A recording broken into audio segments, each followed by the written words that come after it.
జై తెలంగాణ. తెలంగాణ పుట్టింది సిద్దిపేట గడ్డ.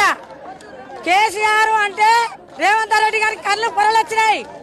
వాడు 6 గ్యారంటీలు అయినా నాడు మాట్లాడాలి. సిద్దిపేట దొరికితే తొక్కుతా. వాళ్ళు ఏ రకంగా ఈ ఇంట్లోకి వచ్చిండ్రు, క్యాంప్ ఆఫీసులు అడిగి ఎట్లా పెట్టిండ్రు. క్యాంప్ ఆఫీసులకు వచ్చిన నా కొడుకులను తొక్కితే తోలు తీస్తా.